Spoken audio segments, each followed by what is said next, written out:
السلام عليكم ورحمة الله وبركاته. عزيزي المشجع الجميل، هو مين محمد عدلان؟ ايه القصة؟ وايه الحوار؟ ايه الكلام على ايه؟ والاهلي فعلا بيقهر اللعيبة وبياخدهم غصب عنهم وغصب عن رغبتهم، ولا ايه الكلام؟ وايه الحوار اللي داير من اخواتنا الزملكاوية ده على النادي الاهلي والسف اللي شغال من صباحية ربنا؟ خليني اكلمك كده باستفاضة وبسرعة ومش طول عليك في الفيديو ده، وهجيب لك الملخص السريع اللي يعني هيفهمك القصة ويفهمك الزتونة بمعنى اصح. محمد عدلان ده لاعب كرة يد في نادي طلائع الجيش، او كان في نادي طلائع الجيش. النادي الاهلي تواصل معاه علشان يتعاقد مع اللاعب، وبالفعل تواصل مع النادي الاول وقال له ان احنا عايزين يعني هنفاوض اللاعب والكلام ده كله. فالنادي الاهلي طبيعي بيروح للاعب بيشوف رغبته الاول، هل انت عايز تيجي النادي الاهلي ولا لا؟ وبالفعل وافق اللاعب، وافق والده على الانضمام للنادي الاهلي. بناء على ذلك النادي الاهلي راح تفاوض مع طلائع الجيش على اللاعب وخلص المفاوضات ومضى، والاهلي اعلن رسميا.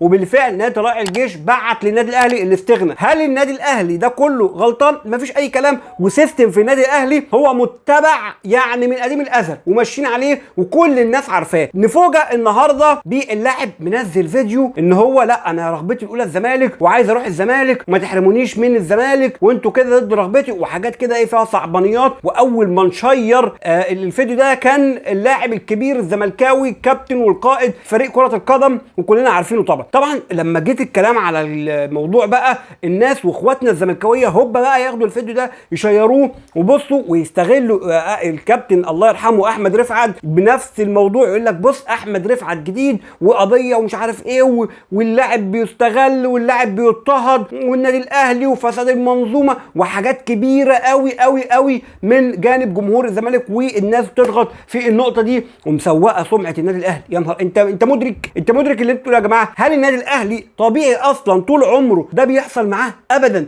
النادي الاهلي يستحيل يفاوض لاعب مش عايز يلعب في النادي الاهلي، سواء بقى كره قدم، كره يد، كره ايا كان، يكش يكون بيلعب بيلي. انا مش هفاوضك طول ما انت مش عايزني. انت مش عايزني يا باشا ولا انا عايزك، خلاص انتهى الحوار. اول حاجه النادي الاهلي بيروح للاعب بيفاوضه او بيتكلم معاه، يا ابني انت عاوز تيجي معانا ولا لا، والكلام ده كله نتفاوض مع النادي ولا ما تفاوضش، وده سيستم روتين كلنا عارفين. طب تمام جميل، دي كلها امور عارفينها، لكن انك تطلع تستغل بقى الفيديو ده وتتكلم، لا طبعا. اللاعب فعلا هنا استغل النادي الاهلي، وهنا النادي الاهلي لازما يرد وبقوه. وقبل ما اجيلك في رايي او النادي الاهلي يرد ولا لا، تعالى كده اجيب لك حاجات تثبت كلامي من التاريخ.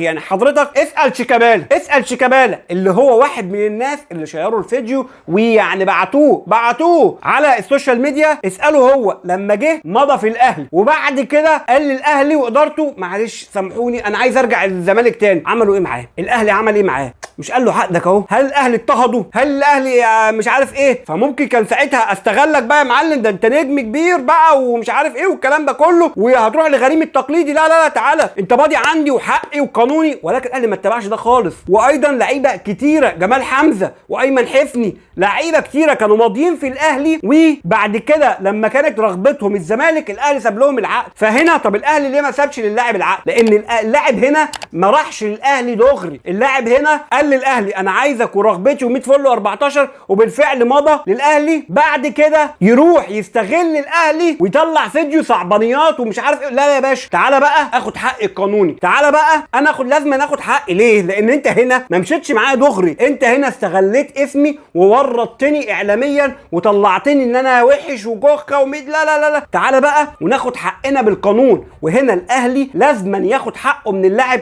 ثالث ومثلث. وايضا انت بتتكلم على المفسده، والناس بقى اخواتنا الزملكاويه اللي بيتكلموا بقى الاهلي ومش عارف ايه وبيغري ومغريات كبيره ومش عارف ايه وفساد المنظومه. طيب حضرتك عملت ايه مع هاني السعيد؟ عملت ايه معاه؟ فاكرين الواقعه والحوارات اللي حصلت والكلام واللغط؟ في كلام كبير واتمنع ولازم تيجي الزمالك ومش عارف ايه، واتضغط عليه بشكل كبير جدا عشان يروح الزمالك، مع انه ماضي للاهلي او كان رغبته انه يروح الاهلي، وساعتها انتقل للزمالك رغما عنه. طيب انا هحكي لك برضو موقف على لسان واحد من نجوم نادي الزمالك وهو احمد حسام ميدو، وده طلع وقاله وممكن ترجع وتعمل سيرش وتراجع عليها في الكلام ده. احمد حسام ميدو طلع واعترف قبل كده واتكلم ان محمود علاء لما كان في وادي دجله، وكان ساعتها ميدو مدرب وادي دجله، محمود علاء كان رايح النادي الاهلي تقريبا ب 8 او 9 مليون جنيه وقتها. واحمد حسام ميدو لما شاف رئيس النادي نادي وادي دجله موافق على انتقال محمود علاء للنادي الاهلي، قام رايح قال له ايه، لا طب ما احنا نوديه للزمالك احسن ومش عارف ايه وبتاع. قال له الزمالك ما قدمش عرض والاهلي مقدم والكلام ده كله. قام رايح احمد حسام ميدو لرئيس النادي الزمالك وقتها كان مرتضى منصور، وراح قال له لا محمود علاء ده لو راح نادي الاهلي هيفوقهم 10 سنين قدامه ومش عارف ايه وكاني وماني والكلام ده كله، والحق اشتريه. وساعتها نادي الزمالك قدم عرض اكبر من النادي الاهلي وقتها، وتقريبا وصل العرض ل 10 مليون جنيه. وفعلا اتكلموا مع اللاعب واللاعب غير موافقته وراح لنادي الزمالك بعد الاغراءات الكبيره. وطلع احمد حسام ميدو لما اتكلم قالوا طب انت ليه عملت كده؟ قال لهم انا كده كده كمدرب لوادي دجله هخسر اللاعب، بدل ما اخسره للاهلي لا انا اخسره للزمالك احسن، الفريق اللي انا بنتمي له. ده نصا ومن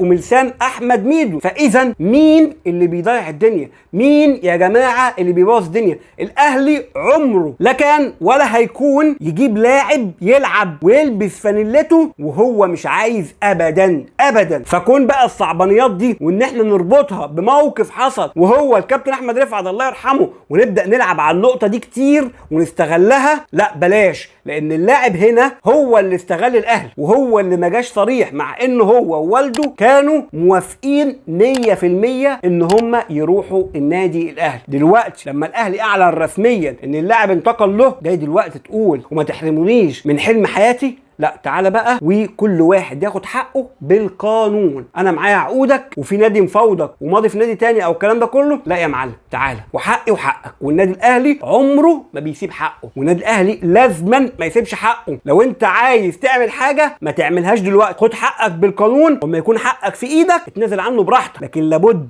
ودي اكيد موجوده عند النادي الاهلي، يعني مش هنتكلم فيها كتير، ان النادي الاهلي لازما ياخد حقه تالت ومتلت. انت بقى عزيزي المشجع الجميل ما تنساش تقول لي رايك في التعليقات، تعمل لايك وشير الفيديو لو مش تابعنا. دمتم في امان الله، والسلام عليكم ورحمه الله وبركاته.